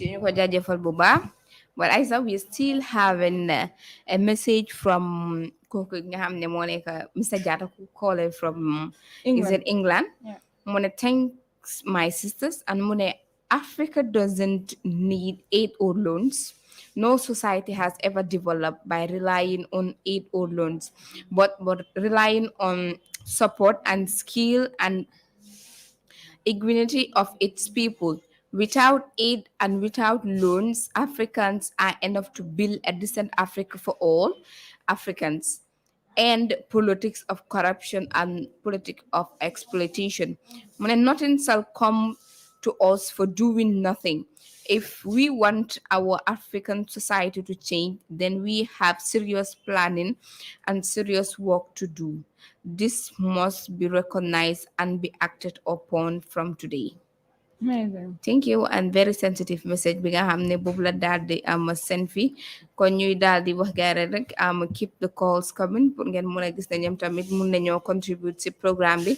We still have few time pour go, but we will still accept calls from nit yi nga xamne ñu ngi daldi am setan. We still have comments coming from nit yi nga xamne ñoo nekk setan, especially ci YouTube bi. It seems like ñom ñoom daal ñoom ni am seen own debate foofu kooku di Kabiro Cissé mu ne thank you so much my sisters. We up ñu daal di ko jaajëfal bu baax for that compliment. Am kooku di the same person mu ne thank you so much my bro UDP. Am kooku di my beloved Gambia mu ne give us a break. Kooku di the same my beloved Gambian TV mu ne this man is mad. Kooku di Kabiro Cissé mu ne NPP moom daal mu ko jàpp ba mu dëgër foofu si NPP bi. So the call is nga xam ne daal dinañ call joxe dem fi something very important ak message yi nga xam ne I hope nit ñi war nañ see bàyyi seen xel bu baax a baax with regards to ci politique bi nekk nii politique naxaate bi bëri na politique saagante bi bëri na so war nañ see bàyyi suñ xel bu baax a baax with regards to ak tamit su ma xel dem na si dew sa call ku call fi daal di wane xaalis bu gaay dee fay war nañ koo yokka because moom believe na ne soo gisee every rankantaal bu jóg rek mu ne dafa register ay political party dafa fekk ne xaalis bu gaay nekk di fay moo bëriwut ay sa yow agri nga si loolu ne with regard to fii bi nga xam ne boobu leen dee fay to register ay political party war nañ koo yokka. Well, Lolo, that's his opinion and it's well respected. But I think for now 1 million is okay. You know, 1 million someone's moko amon duba. Yes, but IEC also should have measures, you know, regulators and this electoral process you know, how they register these candidates and everything, because they're very important. Yes, every genuine Gambian, you have a constitutional right to run for office, yes, with some, you know, but unless so how many you can. Waaye xam nga ne mënuloo bëgg a ñëw saani bëgg a ñëw distract nit ñi yaa ñi seen soxla yaa ñi awar gaay ñu ne la yaa karta waaw loolu yaa karta bi loolu bari na fi loolu yàgg na fi raara, you know. But yes, we're still going to urge Gambians, because Gambians yi ñoo dee tax politicians yi di dem register pour ñu vote. Without them, without the electorates duñ am ñuy taxaw ba di wax ne sànni lañu carte.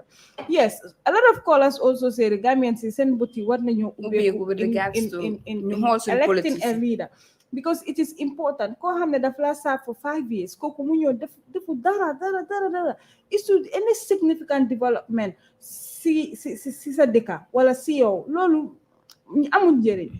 So I think we should be more cautious on how we pick our leaders, and also let us go out there. We'll try to know what they have for us. Lolu mo gëna important. So while lu mu si jaaxal do political parties yi bari dañ fi but only dañ am few political parties nga xam ne génnee nañ seen maybe seen plans and policies yi nga xam ne yoo leen amal for the Gambian people. Well, I hope to see a lot of yes, a lot of if I could vividly remember, coming out with their agendas and manifestos. More important. That's the reason why Gambians will vote for you. So if you do not come out with your policies and programs and agendas, and then you cannot just come and sweet talk Gambians and then and then I think we have started seeing other political parties coming out with their agendas, policies, programs, plans, and everything. It's important.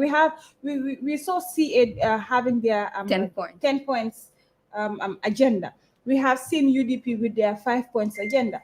We have seen PDIS launch their manifesto. I think even APRC did. So this is what we want to need see, because they want to engage to know send plans and policies in amal for the Gambian people. So it's something very important for people to know their politicians, because sometimes so if you politics you better know politics especially young people. Yes, I think the young people of this country, I will say it, and I wouldn't be tired of saying it, because they have a greater role to play with regards to this whole election process and everything. Yes, we understand the youths constitute 67% of the country population. It is a huge number. So politicians then they know you promise na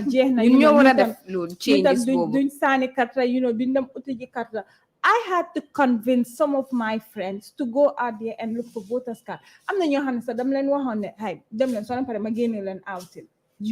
So these are the kind of things that I think young people should be more engaged in. It does not mean that come nga facial politician.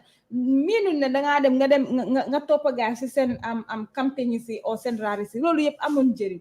No am jering Monica. Read their policies and programs. Know what they have for you guys. We know our healthcare system is fragile. A lot of maternal deaths with regards to our healthcare system. Nurses are complaining of not having gloves. We are seeing they're complaining of not having basic necessities. You are patients. You attend. We have seen rampant corruption in this country. The cost of living is very, very high in this country. So you want to address as a nation. The only reason address it's by voting the right people into our public offices, because these are offices serve own families. These are offices that belongs to Gambian people, and with taxpayers' money, it is important. So young people should understand this. Gambians should understand this. Yes, we all should understand, and it's a collective responsibility. For you just then you will come towards all those things are difficult things face, but with still messages coming from some viewers and YouTube Ibrahim Jawa, greetings to you all. You are doing a wonderful program as we are entering in this coming election. May God protect us, give us long life, happiness, and prosperity. Amen. Koko de Lankan mune all about seriousness. Mohammed Drame mune serious people. Mohammed Drame mune hopefully CA and SFR will join PDOIS to get rid of these thieves, demons like UDP and NPP. So keep them coming, and as time goes on, soon time we'll get to read all your messages. See what I was saying? We need serious people in our public offices. When so a report to officer is 10 o'clock. Yeah, report 10 o'clock. Report 10 o'clock. Or guys, you political comedy bill and buy. Why? Political comedy bi, sweet talking, roll and you are buy, develop swingal. Gambia, the fund way put develop Kololu is just a blink of an eye. So let's just do it. Let's put right people in our right offices. Nañ faate kii suma mbokk la kii suma lii la kii suma lii la loolu amul benn njëriñ lu gën a am important moo nekk you develop Gambia, because there are certain things you have ne lolu waruta jël even years pour suñ jiti ñu develop guy. But da nga gis ben project sa pour build a hospital, pour build a something, pour construct a road sa will take 2 years, 3 years before the completion of that particular project. Dafa am jëri amul ben jëri. So if we have serious people in this country, that's the time that we will start seeing serious development and serious impacts coming out. If not, amul ben jëri, I think we will all go to sleep and then moy lool. Thank you very much, Isa. And it's the message from Lamin Suare by Facebook. Muna is not we hate President Barrow, but we hate the system. Just look at our healthcare system. How of our pregnant women are dying every day in the hospital. How much is the bag of rice costing now? Everything in the Gambia is expensive. Let's see Gambia and vote Adama Barrow out. Koko di Ibrahim L. Asja, Muna Rights Sisters. Thank you. I also a big thank you to ñëpp nga xamne jël nañ seen temps pour mëna gis ne ñoom tamit mën nañoo contribute so because without them ñun tam duñ mëna tok fi pour mëna gis ne dañoo ñëw waxtaan ak guy. If we have a last caller, let's take it because Amidiba it's signaling us it's almost time. Yes. So pick up that last caller. Ñu ngi amé a caller. Yes. Tamit mu daldi mu jël ko. Hello caller. Hello. Assalamualaikum. Halo Prenyak. Mbiyang ko tamate. Hello. Hello. Ça va? Hello? Yeah, hello. Na ngeen def? Already? Jaama rek. Mbiyang. Oh. Kontaan. Tamate. Tony baru ani be kumandiro ke kamintola. Lafta ka tonin ka don to malon ko ma don to no la ba. Okay, me bala la bikirim. Okay, Allah programo adiata ba ke mashallah. Mba kontonna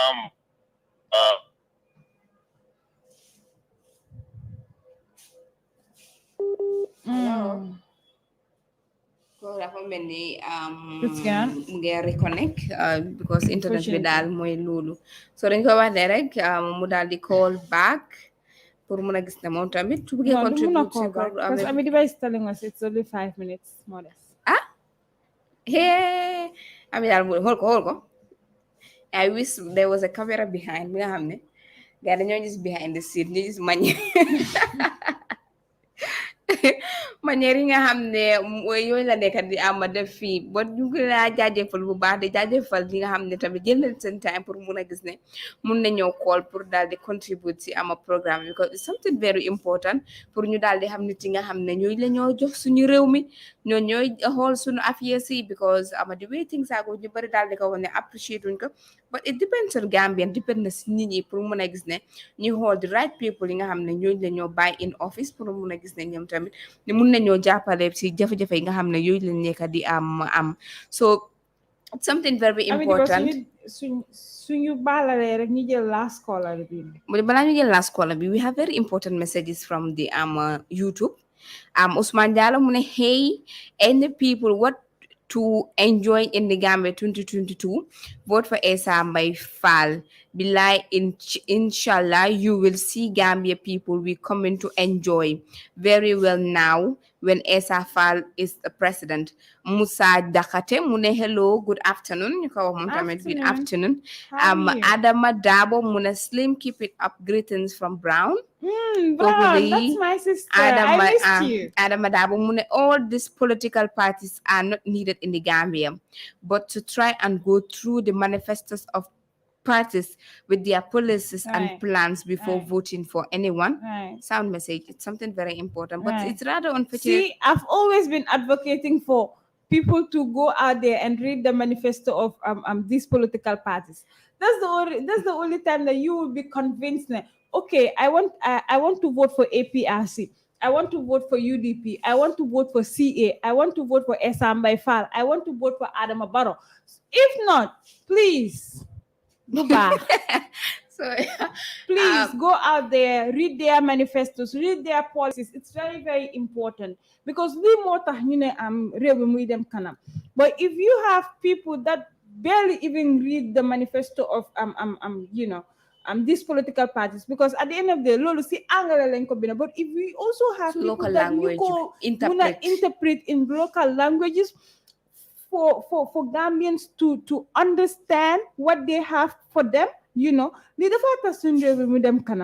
I think now is the time for our politicians in you buy lolo hell, like you are talking to Gambians out there. The majority of Gambians understanding the English language.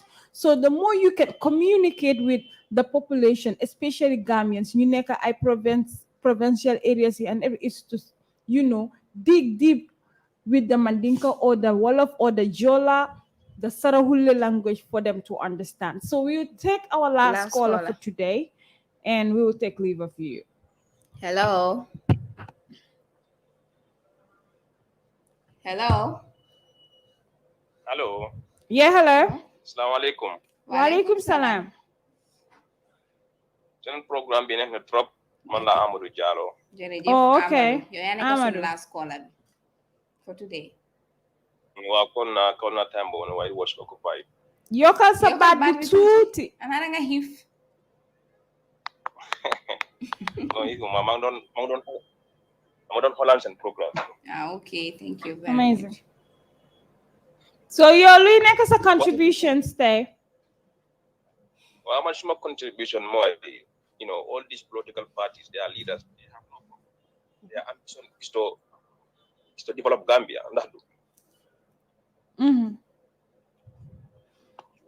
Gambians ñoo wara raxas xoli. Gambians ñoo wara bay seen jikko yi. I think somebody ko xamantene you are post dañ la jox place pour nga liggéey.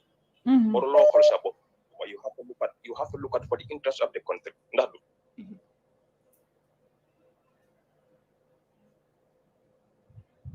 Hello. Manchuma contribution moy Gambians ñoo wara bay ñoo wara behave in a very good way.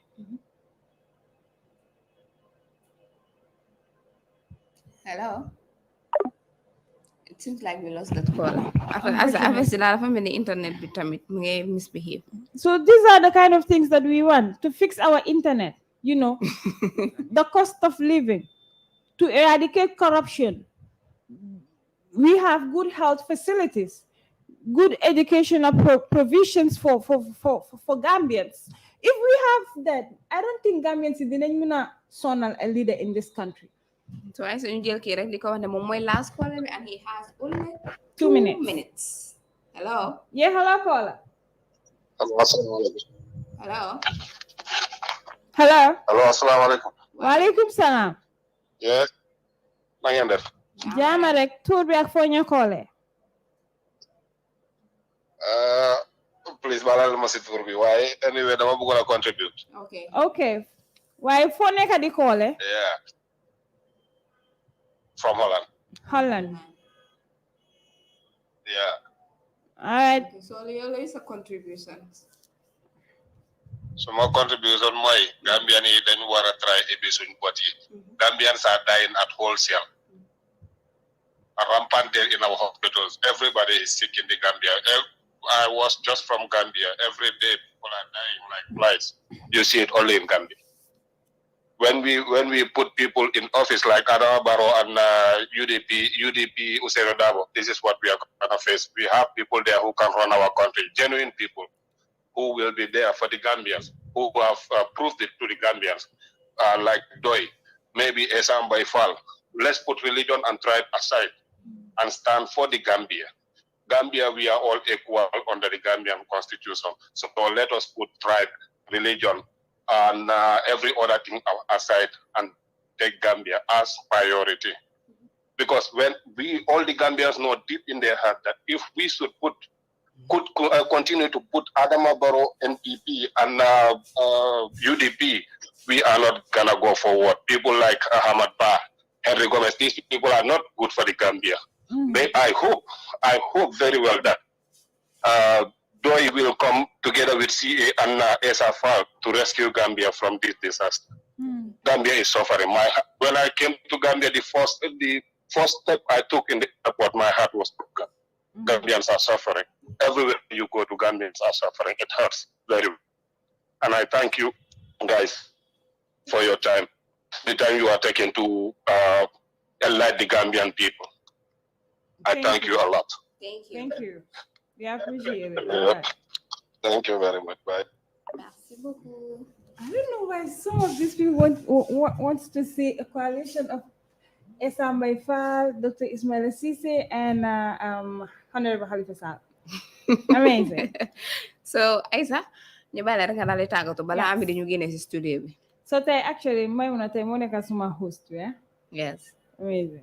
So ma bàyyi ko mu tàggatoo rek because the way Ami is handling us and Aida, I don't like it. Duguloo ko.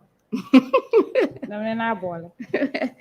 Tay, you know I have big bodyguards waiting for me downstairs.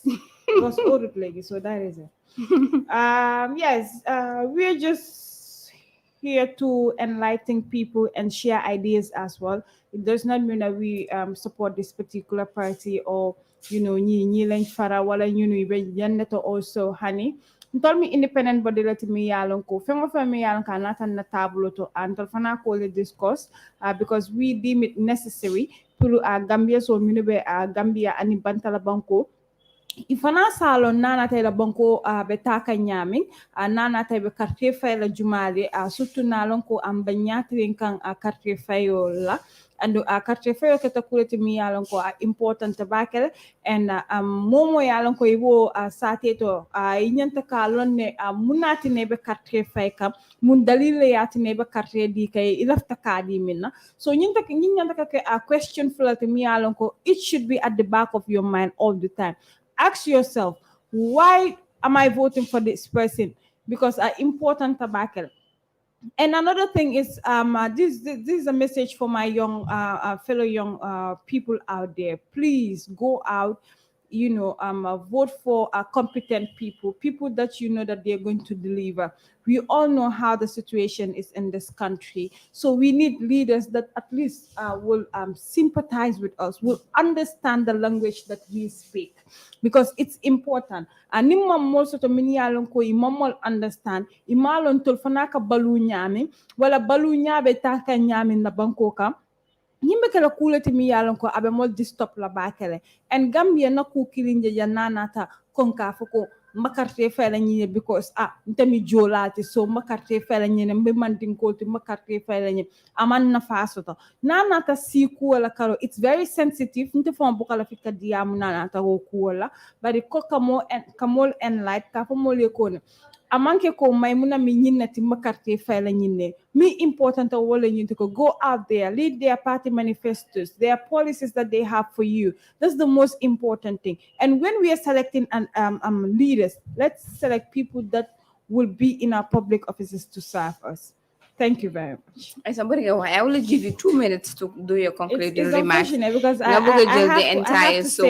have to say this all the time. So when I'm at that, the conclude, I have few messages again for Amidiba. You the camera let me make a signal fee 5 minutes. Usman Dalo has a message where you mune hey camera woman, not 5 minutes, please. So Usman, are you telling us you have a lot more to say? What is good for Gambian? We have to leave politics and work hard and join as one country. This country is so small for what we are doing right now. This is nothing for us. We have to work together as one people. Yeah, we should be each other's keeper. It's important. Mashallah. Thank you. Appreciate you. I want to thank you very much. So, li lañu amalon fi ci sen programme Birr Gambia show kon ñu ko daal di defé rek from Monday to Thursday ñu daal di indil leen very important messages ak something li nga xamne yeen di ngeen ci jàngé ñun tamit di leen jàng ci yeen yi nga xamne yeen a take sen time pour mëna call daal di contribute ci ama programme bi. So di leen wax rek is Birr Gambia so ñoo leen li leen ne amalon fi waaye it's something very important pour ñu mun see bàyyi suñu xel bu baax ba comme ni ko Aïssa doon waxee rek politique su ñëwee dinañ politique bem ne waaye affaire si su jeexee ñu fàtte li nga xam ne moo nekk amul politique in fact politics should be on a daily basis but we should understand development su ñëwee amul parti bi wala parti bi defar réew let us just come together and work as one. It's important. Yeah, so ñu daal di mu bàyyeekoo from politique of insulting one another politique li nga xam ne moo nekk si wàllum tribe di daal di wax ne kii xeet bi la nekk kon xaaral ma faral ko ñun ñoo bokk xeet wala ñoo bokk koñ am politique bi nga xam ne dañoo daal di nekk di naxante one another so war nañ see desis war nañ see bàyyi suñu xel bu baax a baax a baax dina wax ne rek Gambie ñoo ko moom su baaxee ñun la baaxal su bonee ñun la bonal jafe-jafe nga xam ne yooyu leen nekk di face ama ñun ñëpp ko nekk di face as Gambian people nekkut ne comme Joola baa ko nekk di face wala Pël baa ko nekk di face so doon na loo xam ne it's a learning moment from us moom war nañ see jàngee baax a baax a baax a baax a baax so di leen wax ne rek it's your show Biir Gambia show bi ñëwee from Monday to Thursday tey nag di leen wax ne ama bye bye ba Monday inshallah ñëw with another topic waaye balaa ñu daal dem rek dañu jaajëfal suñ caméra lady si nga xam ne ñoo nekkoon si gannaaw li nga xam ne moo nekk caméra bi kooku di am du ma ko daal di jaajëfal because ñi nga xam ne ñu nekk di seetaan ñu nekk di seetaan sax ñu ngi koo daal di woon so ñu ngi ko wax ne rek mu bàyyi xel si nga xam ne moo nekk Ousmane Dalla because yónnee na ko special message di ko wax ne bu mu fi waxati ne 5 minutes moo des so ñu jaajëfal kooku di Ami Diba mi nga xam ne moo jàppoon si am caméra bi ak kooku di am ay dooske Aïda Diallo Aïda Diallo tam mi nga xam ne moom tamit jàppale woon nañu soo ñu leen a wax ne rek it's a bye bye from us nga am weekend bu neex mu di ñëwati with another topic bi nga xam ne dinañ daal di ubbi laan seen tamit ngeen daal di call pour mun a joxe seen contribution soo ji daal di jaajëfal ñi nga xam ne jël nañ seen time jël nañ seen crédit pour mun a gis ne mun nañoo call ñu daal di contribute ak ñi nga xam ne ñoo seen text message si boot si Facebook bi YouTube bi ak si WhatsApp bi kon ñu leen jaajëfal ba di leen wax ne rek ñun yéen leen fi nekkal dina tax ñuy liggéey ñeneen ñoo tax ñu wax so bye bye. It's a bye from us. If you want to receive monies from UK, Europe, USA, Canada, Switzerland, and the rest of the world, Supersonic's money transfer has got you covered. With the largest payout network in the Gambia, you can now receive your monies anywhere you are, from Kartong to Koina, with less hassle. Yes! You can receive monies from your family and friends in UK, Europe, USA, Canada, Switzerland, and the rest of the world with our safe, secure, fast, and convenient service that offers you the largest selection of payout locations in the Gambia. Supersonic's Money Transfer. We are currently in 34 African countries and counting, giving you quality money remittance services that are second to none. Visit the Google Play Store or the Apple Store today to download the Supersonics Money Transfer app and enjoy excellent money transfer services only with Supersonics.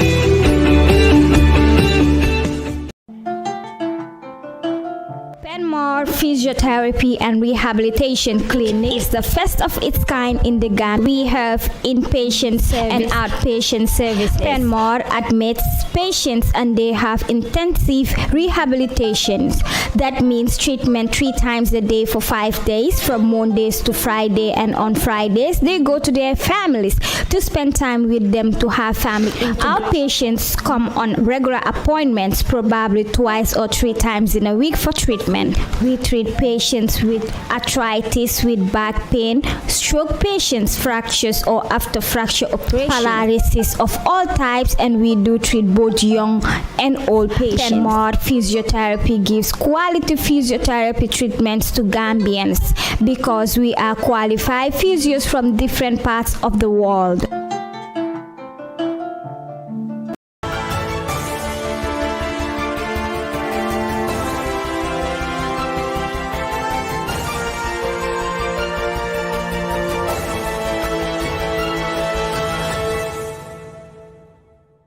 si njiitalu bunti wérgu yaram bi di Ministry of Health ak yeneen mbootaay yi leen di jàppale door nañ di joxe garabi COVID-19 di Oxford AstraZeneca vaccine ñu njëkk a jël ci garab gi nag mooy liggéeykat yi nekk ci wàllu wérgu yaram topp si ñi nga xam ne seen wérgu yaram taxu koo dëgër bem àgg ci képp ku ko soxla comme nu garab gi di ñëwee mbootaayi wérgu yarami àdduna bi di WHO ñoo gestu garab gi nangu ne mun nañ ko jox képp ku am fukki at ak juróom-ñetta jëm ci kaw ku nekk ñaari pengu lay jël ñaareel bi di ñëw 3 weer gannaaw bu njëkk bi ku jël garab gi nag mun nga am ay màndargay yaram bu metti ak socc ci diiri 2 fan yooyu feebar bu weesu loolu nag jafe na waaye war nañ di sol face mask rax suñu loxo yi saa yu nekk te it di sori mbooloo garab gii óor na te dina dooleel bu baax xeex pour dàq jàngoro ji pour am ci ay leeral hôtel 1025 ci line bu munti nekk fii ci biir réew mi